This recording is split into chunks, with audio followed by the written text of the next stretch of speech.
حي على الفلاح.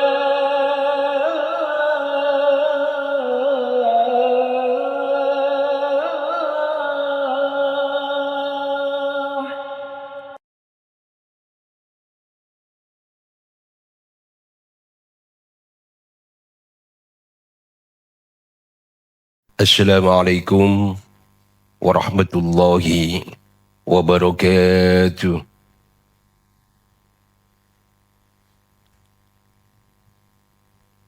Innal hamdalillah nahmaduhu wa nasta'inuhu wa nastahdi wa nastaghfiruh.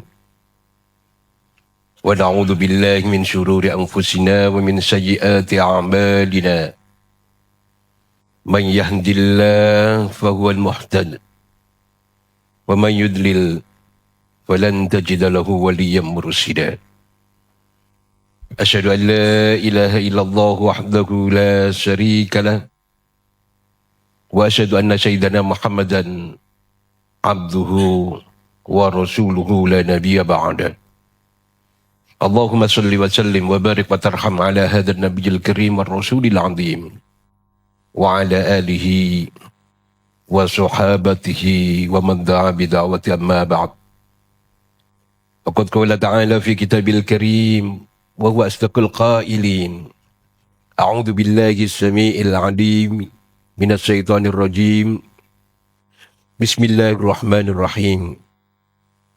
Walladzina hajaru fillahi min ba'di ma dhulimu lanubawwi'annahum fid dunya hasanah wal ajrul akhirati akbar law kanu ya'lamun.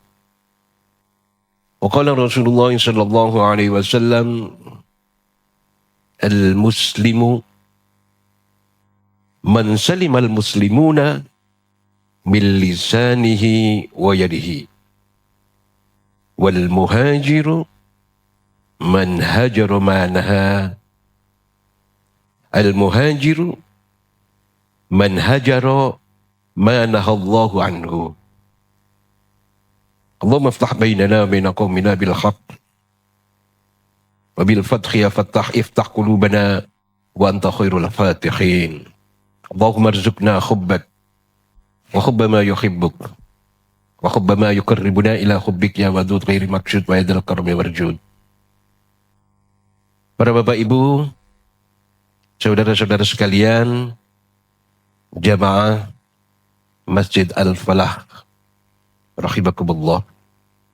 Syukur alhamdulillah, marilah kita haturkan kehadirat Allah Subhanahu wa taala atas segala nikmat dan karunia yang diberikan kepada kita sehingga kita dapat menjalankan kewajiban-kewajiban kita. Ya, hari ini, sore ini kita bisa sholat berjamaah maghrib dan dilanjutkan dengan bersama-sama mengkaji di kajian ba'da maghrib di Masjid Al-Falah ini, yang hari ini masih seputar tentang refleksi hijrah dengan tema transformasi dari keterpurukan menuju kehidupan yang berkah. Para jemaah, marilah kita bersama-sama awali kajian kita pada sore hari ini dengan bacaan basmalah. Bismillahirrahmanirrahim. Ma'asyiral muslimin ikhwatal iman rahimakumullah. Saat ini kita masih berada di bulan Muharram. Hampir-hampir akhir bulan Muharram. Di mana di dalam bulan Muharram ini ada momentum yang sangat penting bagi kita untuk merefleksikan bagaimana transformasi kehidupan kita dari tahun ke tahun itu lewat momentum tahun baru Hijriah. Marilah kita bersyukur kepada Allah Subhanahu wa taala dengan bersama-sama mengucapkan alhamdulillahirabbil alamin, karena kita masih diberikan kesempatan oleh Allah Subhanahu wa taala bertemu dengan tahun baru Hijriah 1447. Semoga ma'asyiral muslimin rahimakumullah, di tahun baru ini kita semua mendapatkan keberkahan dari Allah Subhanahu wa taala. Kehidupan kita mendapatkan kebaikan, dipanjangkan umurnya dengan mampu memberikan maslahat dan manfaat bagi umat manusia, diluaskan rezekinya, diberikan kekuatan lahir dan batin untuk senantiasa taat kepada Allah Subhanahu wa taala dan mampu menjalankan komitmen untuk memproteksi diri kita dari perbuatan-perbuatan yang dilarang oleh Allah Subhanahu wa taala. Para jamaah, Muharram itu adalah termasuk salah satu dari 4 bulan di mana bulan ini disebut sebagai bulan haram, bulan yang dimuliakan di dalam Islam. Dan bulan ini juga dikenal dengan sebutan bulan haram. Ada pertanyaan, mengapa bulan Muharram ini disebut sebagai bulan haram? Para jamaah, bulan Muharram ini disebut sebagai bulan yang mulia, bulan haram, karena di dalam perspektif sejarah ya, di bulan ini masyarakat Arab, di mana Rasulullah Muhammad SAW diutus ke muka bumi ini, beliau dari orang-orang Arab, tinggal juga di wilayah Arab. Pada saat itu masyarakat Arab sepakat dan secara konsisten memiliki komitmen untuk menghentikan segala bentuk perselisihan. Ya. Menghentikan segala bentuk konflik. Bahkan peperangan pun itu juga dihentikan kalau sudah masuk di dalam bulan-bulan haram. Di bulan Muharram mereka konflik sekuat sebesar apapun selesai. Berhenti. Begitu juga 3 bulan yang lain dari bulan haram ini. Yakni bulan Zulqa'dah, bulan Zulhijjah, bulan Muharram, termasuk juga bulan Rajab. Semua konflik selesai. Jadi ibarat peperangan antara Iran dan Israel, termasuk dengan Amerika, ada gencatan senjata. Rasulullah Muhammad SAW bersabda di dalam sebuah hadis yang diriwayatkan oleh Imam Bukhari dan Muslim. Beliau menyampaikan, az-zamanu qad istadhara ka hayatihi yauma khalaqas samawati wal ard.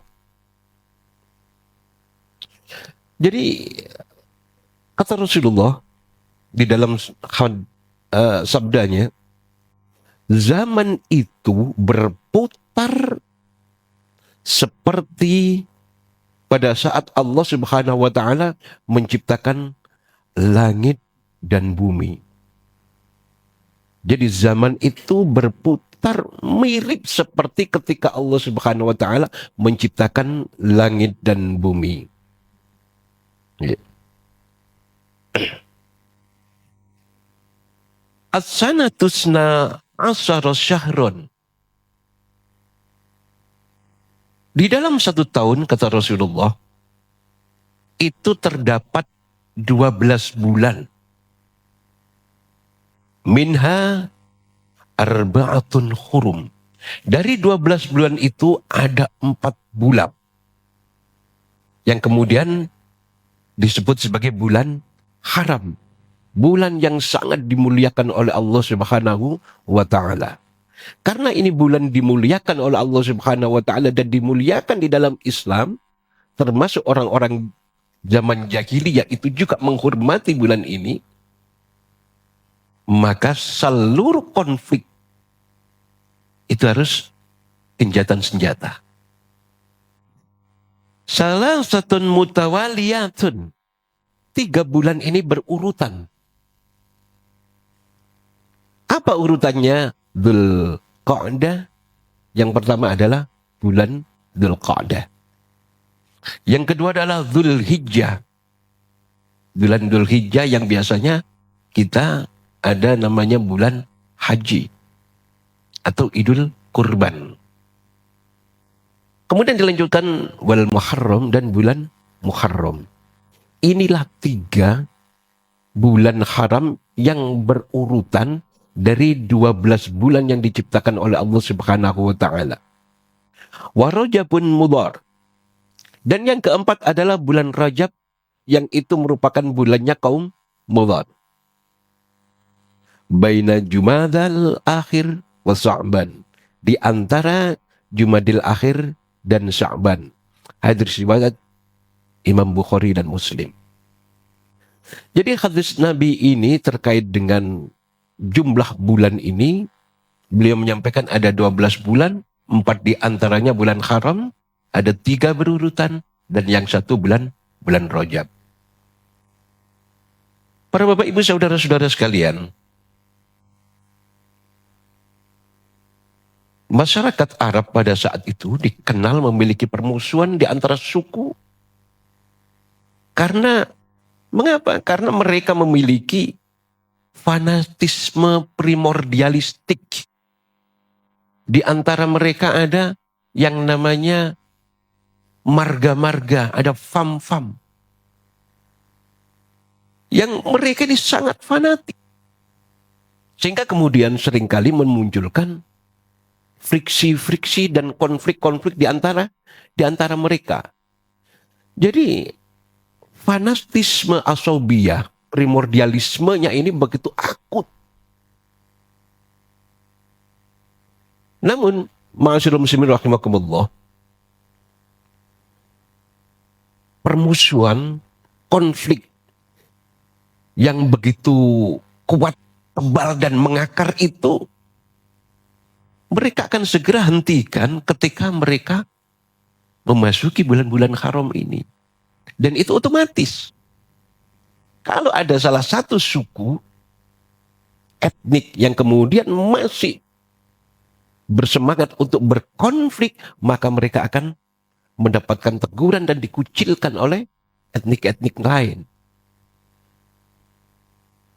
Dan mereka bahkan rela, para bapak ibu saudara-saudara sekalian, untuk menghentikan aktivitas mencari maisha di mana yang berkaitan dengan perburuan terhadap hewan-hewan.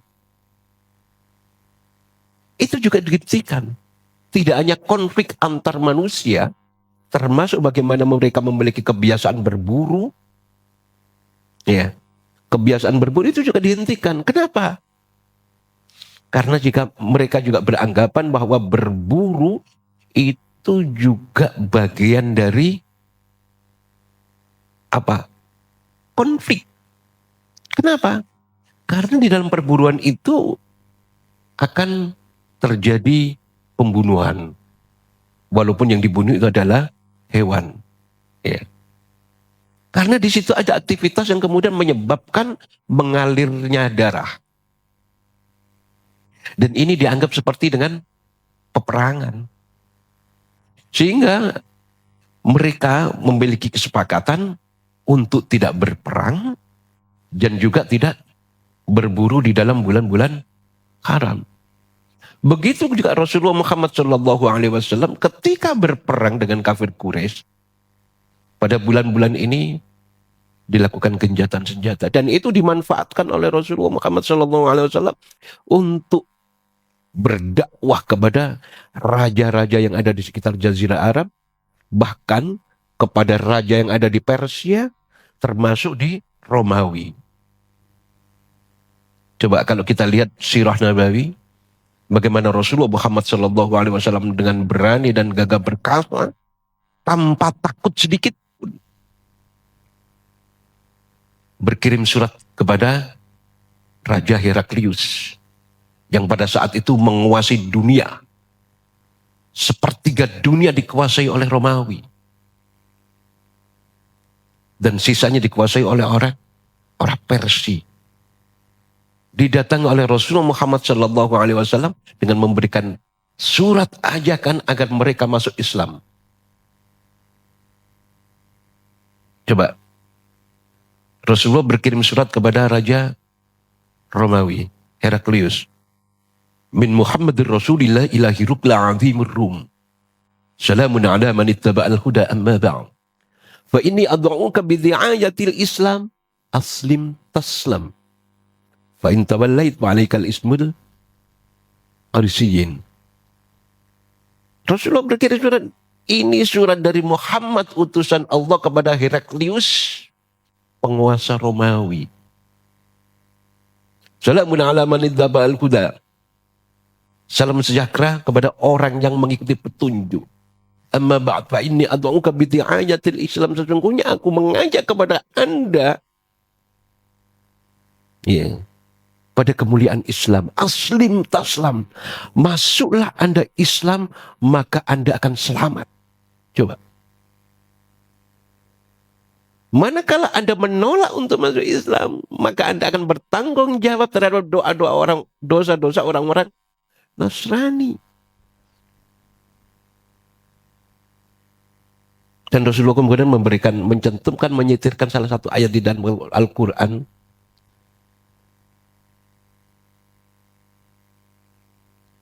Untuk kemudian mengajak. Karena ada keimanan, karena agama Nasrani yang diikuti oleh Heraklius, itu juga adalah agama Samawi yang dulu dibawa oleh seorang nabi yang namanya Isa alaihi salam. Karena kedekatan ini, maka kemudian Raja Heraklius ini tidak gegabah. Bertanya, siapa orang yang kirim surat ini? Ini Muhammad, utusan Allah dari Jazirah Arab. Maka mereka tidak gegabah. Begitu juga Rasulullah berkirim surat kepada Raja Persia. Min Muhammadir Rasulullah ila Kisra Adimil Faris. Dari Muhammad utusan Allah kepada Kisra Adimil Faris, penguasa Persia. Ajakan Rasulullah kepada Persia ini, kepada Kisra ini, ditolak mentah-mentah. Karena Persia ini secara ideologi mereka tidak masuk di dalam sebuah masyarakat umat yang kemudian mengikuti ajaran agama-agama Samawi. Mereka menyembah api. Dan pada saat itu Persia kalah perang dengan Romawi. Sehingga kemudian terjadi penumpukan kekecewaan, marah dia. Akhirnya surat Rasulullah dirobek-robek oleh mereka. Yang itu menyebabkan kerajaan Persia ini dibangkitkan sampai kapanpun tidak akan bisa bangkit kembali.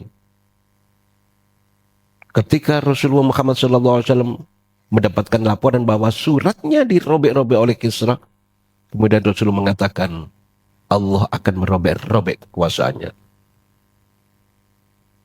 Apa jawaban Kisra? Anta zilfus sahra tu'allimuha ila fursi kaifa yarka.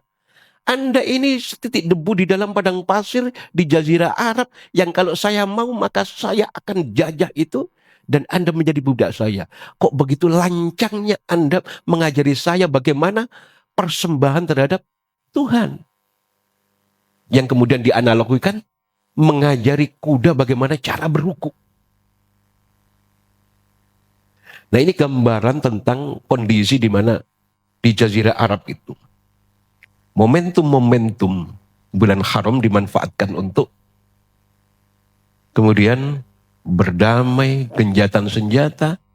Rasulullah memanfaatkan itu untuk berdakwah.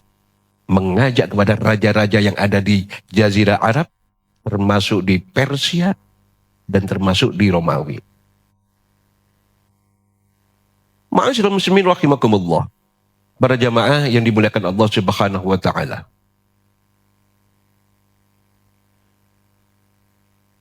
Empat bulan haram itu menjadi sangat penting dan dimuliakan, terlebih tidak ada pemimpin yang benar-benar disegani untuk kemudian mengelola konflik yang terjadi di antara para suku-suku yang ada, untuk mengelola konflik-konflik sosial yang terus kemudian berkelanjutan karena menguatnya primordialisme ini. Ahmad Ibrahim di dalam bukunya Makkah wal Madinah fi Jahiliyah wa Ahdir Rasul, beliau menyampaikan bahwa bisa dibayangkan betapa sulitnya, betapa repotnya orang-orang Arab pada zaman itu kalau tidak ada jeda bulan haram. Karena mereka terus konflik. Betapa repotnya, betapa susahnya kalau tidak ada bulan haram. Kalau tidak ada bulan perdamaian. Orang-orang Arab tidak akan bisa melakukan aktivitas-aktivitas ekonomi secara baik, secara aman, secara tenang. Tanpa rasa was-was terjadi peperangan yang seringkali terjadi. Sebelum Rasulullah hijrah ke Madinah, ya, kaum Aus dan Khazraj itu ratusan tahun perang nggak selesai-selesai. Bahkan setelah diislamkan oleh Rasulullah dengan hijrahnya Rasul ke sana, itu pun bisa dibangkitkan kembali oleh orang-orang Yahudi agar mereka berperang kembali dengan seruan kesukuan ini. Hampir saja terjadi peperangan kembali antara suku Aus dan Khazraj yang kemudian sudah dipersaudarakan oleh Rasulullah. Begitu kuatnya. Sehingga kemudian Ibrahim Hasan Syarif mengatakan di dalam Makkah wal Madinah fi Jahiliyah wa Ahdir Rasul, betapa repotnya orang-orang Arab saat itu kalau tidak ada 4 bulan haram ini. Mereka tidak akan bisa produktif. Mereka tidak akan bisa melakukan aktivitas perekonomian, pembangunan, peningkatan kapasitas keilmuan, manakala tidak ada bulan haram ini. Oleh karena itu, para bapak ibu saudara-saudara sekalian, di dalam surat Al-Ma'idah ayat 97, Allah Subhanahu wa taala berfirman terkait urgensi dan pentingnya bulan haram bagi masyarakat Arab, dijelaskan di dalam Al-Quran. Ja'alallahu al-Ka'batal baital harama qiyaman lin-nasi was-shahral harama wal hadya wal qala'id. Dzalika lita'lamu annallaha ma fis samawati wa fil ardi wa annallaha bikulli syai'in 'alim. Allah telah menjadikan Ka'bah rumah suci bagi manusia untuk kemudian berkumpul.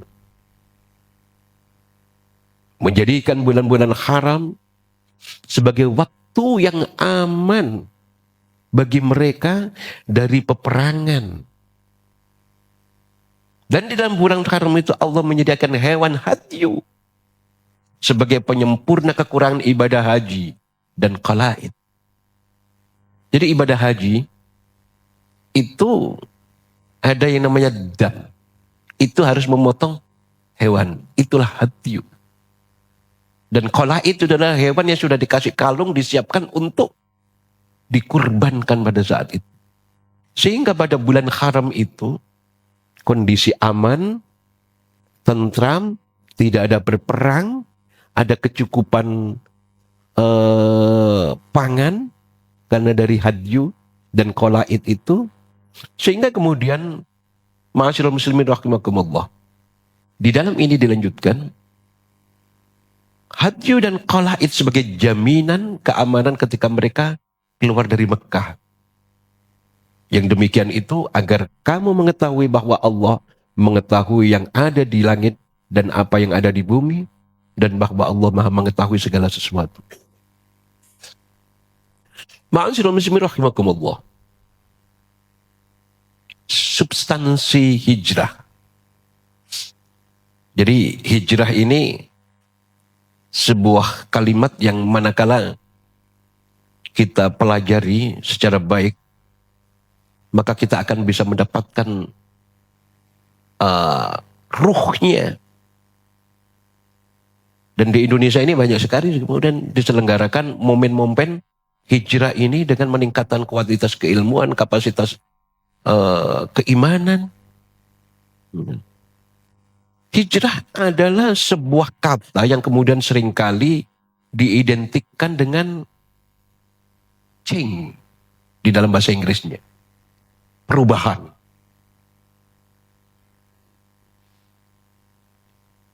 Yang kedua adalah transformation.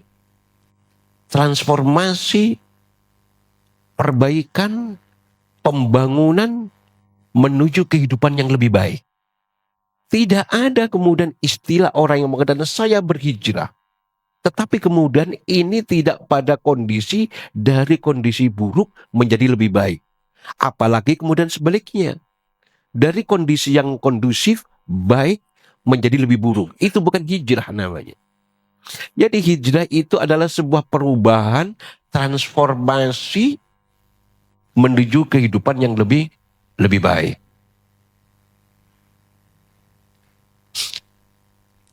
Para Bapak Ibu saudara-saudara sekalian, jadi hijrah itu tidak hanya sekedar perpindahan, perubahan dari satu tempat ke tempat yang lain, tetapi hijrah itu substansinya adalah mencakup perubahan sikap, perubahan perilaku, perubahan cara pandang, pola pikir, paradigma menuju sesuatu yang lebih baik. Ya. Dari sikap, perilaku, pola pikir yang tidak kondusif untuk mewujudkan keamanan, ketentraman, kesejahteraan, menuju perubahan sikap, perilaku, pola pikir, menuju kebaikan. Itu adalah substansi hijrah. Ma'asyiral muslimin rahimakumullah. Di dalam konteks Islam, hijrah memiliki makna yang sangat mendalam. Dan ini kalau dikaitkan dengan perpindahan Rasulullah Muhammad SAW dan para sahabat dari Makkatul Mukarramah ke Madinatul Munawwarah, yang tujuannya adalah bukan rekreasi. Ya. Bukan rekreasi, bukan untuk mengamankan diri, tetapi kemudian mempertahankan akidah dan kemudian menguatkan, mengembangkan keimanan yang mereka miliki. Jadi referensi yang kita lakukan adalah berpindah itu tidak dalam rangka untuk mencari kenyamanan, ya, relaksasi, ya, tetapi kemudian untuk mempertahankan akidah, keimanan, dan kemudian memperkuat, mengembangkan keimanan yang mereka miliki. Di dalam Al-Quran Allah Subhanahu wa Ta'ala berfirman, "Walladzina hajaru fillahi min ba'di ma dzulimu lanubawwinannahum fid dunya hasanah wala ajrul akhirati akbar walau kanu ya'lamun." Dan orang-orang yang berhijrah karena Allah, sesudah mereka dianiaya, pasti kata Allah, kami akan memberikan tempat yang baik kepada mereka di dunia, dan sesungguhnya pahala akhirat lebih besar kalau mereka mengetahui. Jadi orang yang hijrah itu karena mereka teraniaya di tempat terkini yang mereka hadapi, yang mereka miliki, yang mereka tempati. Kemudian mencari tempat hijrah, pindah ke tempat lain karena dianiaya. Iya. Kemudian perpindahan itu, maka dia akan memberikan tempat yang baik di dunia dan mendapatkan pahala yang baik di akhirat. Ma'asyiral muslimin rahimakumullah. Rasulullah ketika bersama kaum muslimin beberapa kali melakukan hijrah untuk menyelamatkan akidah, menguatkan keimanan yang mereka miliki dari ancaman al-harakatil hadama. Mereka terancam untuk dimurtadkan kembali oleh keluarga mereka, tokoh-tokoh mereka, pimpinan-pimpinan mereka. Di dalam sirah Nabawi dijelaskan bahwa sebelum hijrah ke Makkah dan Madinah, Rasulullah memerintahkan kaum muslimin pertama kali hijrah ke Habasyah. Karena pada saat itu orang-orang kafir Quraisy sudah begitu kejam terhadap kaum muslimin yang akhirnya mulai jatuh kurban kepada kaum muslimin yang mempertahankan akidahnya. Kurban pertama adalah seorang wanita yang namanya Sumayyah. Sumayyah ini adalah ibunya sahabat Nabi Muhammad SAW yang namanya Amr. Ayahnya namanya Yasir. Abu Jahal dan kawan-kawannya ketika menekan pengikut Rasulullah Muhammad SAW yang mengikuti Rasulullah itu dengan menekan orang-orang yang lemah di antara mereka, budak-budak yang mereka miliki. Sumayyah dan Yasir, suami istri yang punya anak yang namanya Amr, tiga-tiganya disiksa begitu sadis oleh Abu Jahal. Bagaimana bentuk penyiksaannya? Sangat kejam. Bahkan penyiksaannya itu hampir seperti yang dilakukan oleh Dracula. Jadi Dracula ini bukan film. Fakta nyata seorang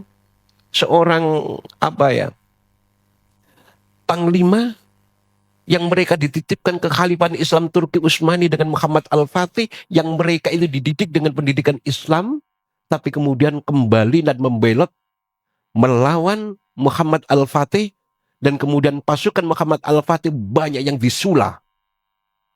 Apa itu disula? Disate, Pak. Mulai dubur sampai ujung kepala ini. Sehingga Dracula itu disebut sebagai sang penyula. Kenapa? Banyak pasukan-pasukan Muhammad Al-Fatih yang kemudian disula oleh mereka. Ditaruh di sepanjang jalan berkilo-kilo. Begitu Cak Sumayyah, ibunya Yasir, Amr bin Yasir ini. Mereka begitu disiksa, terus kemudian ditombak, mulai dubur sampai ke kepala. Astagfirullah. Begitu kejamnya. Amr bin Yasir, punggungnya dibuka, disisir dengan besi panas, sehingga kemudian meleleh kulitnya dan dagingnya mengelupas sampai kelihatan tulangnya. Begitu kerasnya mereka menyiksa kaum muslimin yang dilakukan oleh Abu Jahal CS itu. Kemudian Rasulullah Muhammad SAW memerintahkan kepada kaum muslimin dipimpin oleh Ja'far bin Abu Thalib untuk hijrah. Kemana? Ke Habasyah. Kemana Habasyah? Habasyah itu hari ini namanya Ethiopia. Jadi nyebrang Laut Merah.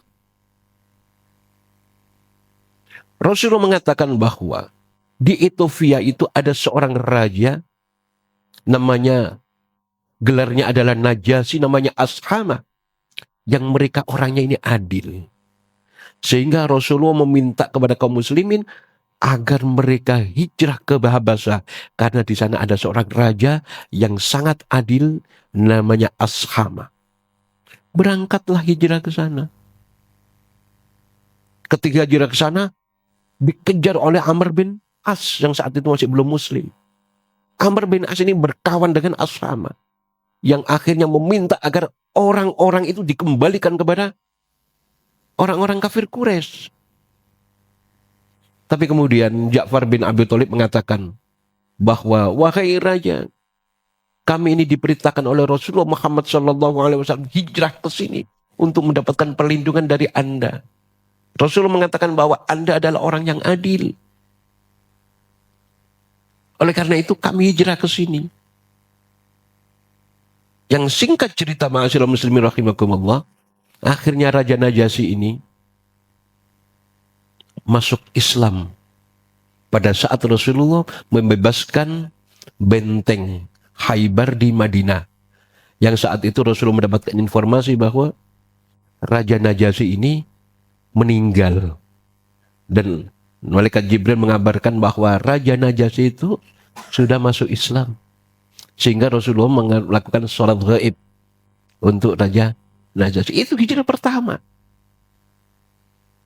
Hijrah yang kedua ke Taif. Di mana di Taif ini Rasulullah dilempar sampai berdarah-darah.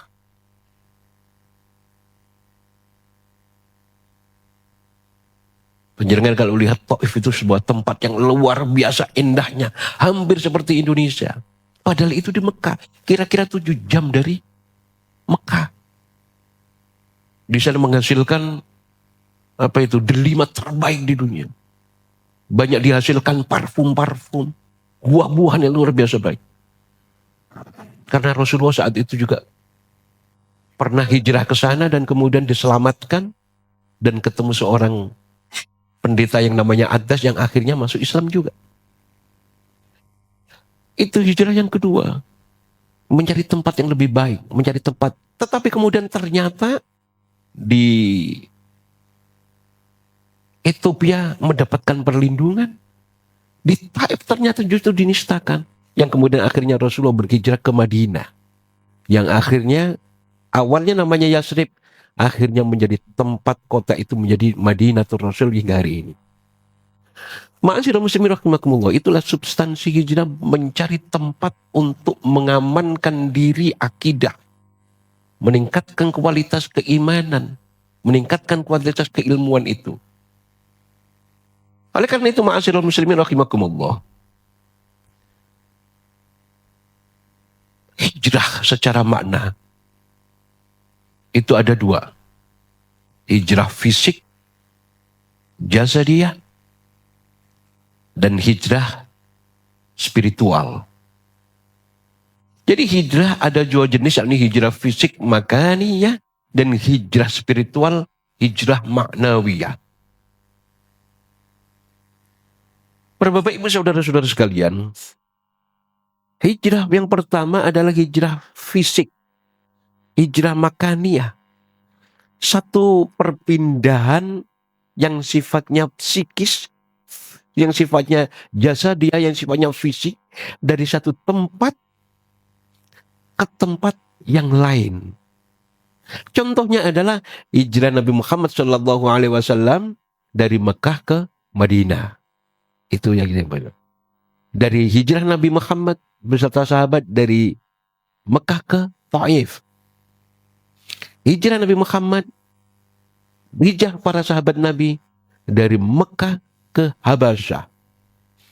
Dari tempat yang berbahaya bagi jiwa, bagi keimanan, bagi keselamatan, menuju yang tempat yang aman.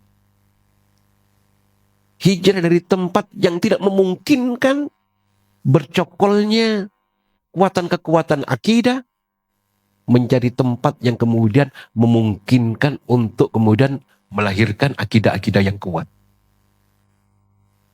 Yang kedua, ma'asyiral muslimin rahimakumullah, hijrah spiritual atau maknawiyah adalah bentuk hijrah perpindahan dari yang meliputi transformasi pribadi dalam 4 aspek. Yang pertama, hijrah i'tiqadiyah, perubahan keyakinan menuju keimanan yang murni, meninggalkan kekufuran, meninggalkan kesyirikan, kebid'ahan dan khurafat yang terjadi. Yang kedua, hijrah fikriyah, perubahan secara berpikir, perspektif, cara pandang yang sesuai dengan prinsip prinsip Islam di tengah arus globalisasi yang kemudian syarat dengan ide-ide sekularisme, liberalisme, dan pluralisme. Yang ketiga, hijrah syu'uriyah, perubahan dalam aspek selera, minat, lifestyle, hiburan, cara berpakaian, dan gaya hidup agar sesuai dengan prinsip-prinsip Islam. Dan yang terakhir, Bapak Ibu saudara-saudara sekalian, hijrah sulukiyah, transformasi dari akhlak, perilaku, etika yang buruk menuju kepada akhlak, perilaku, dan etika yang baik dan mulia. Mudah-mudahan kita diberi kekuatan oleh Allah Subhanahu wa taala. Momentum hijriyah, momentum Muharram yang tinggal beberapa hari ini untuk menguatkan komitmen kita hijrah menuju pada situasi yang lebih baik. Aku qouli hadza wa astaghfiru innahu wal ghafurur rahim. Assalamualaikum warahmatullahi wabarakatuh.